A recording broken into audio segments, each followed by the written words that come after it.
Good morning, students. Welcome you all to our online class of science by St. Angel's Public School. We are going to read chapter 8 Safety and Fast Hand. The topic of today is electric shock, means bijli ke jhatke. We are reading safety rules at home, and electric shock is also a part of safety. Electric appliances are very useful to us, but they can be dangerous when handled carelessly. बिजली के उपकरण हमारे लिए बहुत उपयोगी होते हैं, लेकिन ये हमारे लिए खतरनाक भी हो सकते हैं जब इनको लापरवाही से हैंडल किया जाता है. To avoid electric shock, follow these safety rules. बिजली के झटकों से बचने के लिए कुछ सुरक्षा नियमों का पालन करना चाहिए. Never touch an electrical gadget और स्विच विद वेट हैंड्स और बेयर फुटेड. किसी भी इलेक्ट्रिक गैजेट या स्विच को गीले हाथों से या नंगे पैरों से नहीं छुएं. Do not go too close to heaters और table fan when they are on. Heater और टेबल फैन के पास बहुत ज़्यादा पास ना जाएं जब वो ऑन हो. नेवर टच अ डैमेज और अनकॉटेड वायर. खराब और नंगे तार को ना छुएं. When someone gets an electric shock, turn off the main switch immediately. जब किसी को बिजली का झटका लग रहा हो तो उस शीघ्रता से मेन स्विच को ऑफ कर देना चाहिए. पॉइजनिंग को हिंदी में कहते हैं विषाक्तता.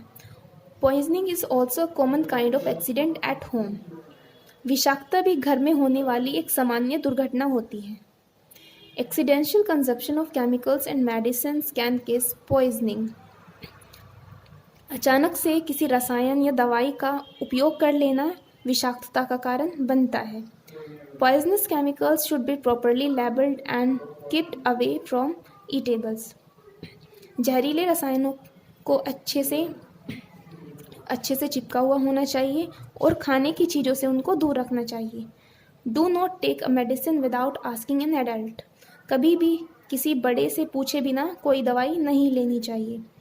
Safety on the playground. खेलने के मैदानों पर सुरक्षा. Do not push anybody while playing. किसी को भी धक्का नहीं देना चाहिए जब वो खेल रहा हो.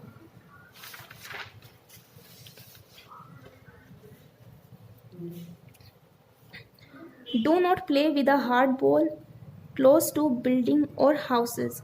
You will end up breaking all the window panes. किसी हार्ड बॉल के साथ किसी बिल्डिंग और घरों के पास ना खेलें, इससे आप विंडो पैन्स को तोड़ सकते हैं.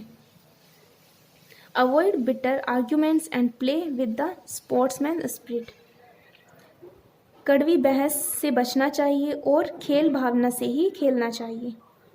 In case you are swimming or skating for the first time, do not forget to wear the safety gears and seek help from an expert or a coach. जब आप स्विमिंग या skating पहली बार कर रहे हों तो सेफ्टी गियर्स पहनना नहीं भूलना चाहिए और किसी एक्सपर्ट या कोच की हेल्प लेनी चाहिए. Safety on the road. सड़क पर सुरक्षा. Road accidents are very common. Most of road accident यानी सड़क दुर्घटना बहुत सामान्य है.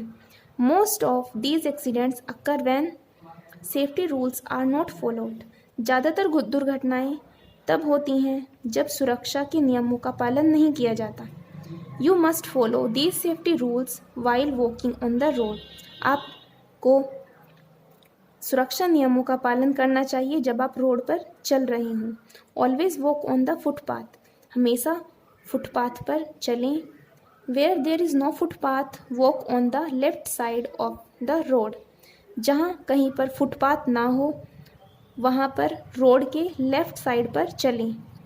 Before crossing the road, look to your right, then left, then right again and then cross the road if it is clear. जब कभी भी आप रोड को क्रॉस कर रहे हों तो क्रॉस करने से पहले राइट, लेफ्ट, उसके बाद राइट फिर से देखें और जब यह क्लियर हो तो रोड को क्रॉस करें. Always cross the road at zebra crossing. हमेशा सड़क को जेब्रा क्रॉसिंग से ही क्रॉस करना चाहिए। Avoid walking between the vehicles when they stop at a traffic light. वाहनों के बीच में चलने से बचना चाहिए जब ये ट्रैफिक लाइट के लिए रुके हुए हों। Never play on the road, कभी भी रोड पर नहीं खेलना चाहिए। So students, I hope you understood this. Till then, you revise it. Thank you.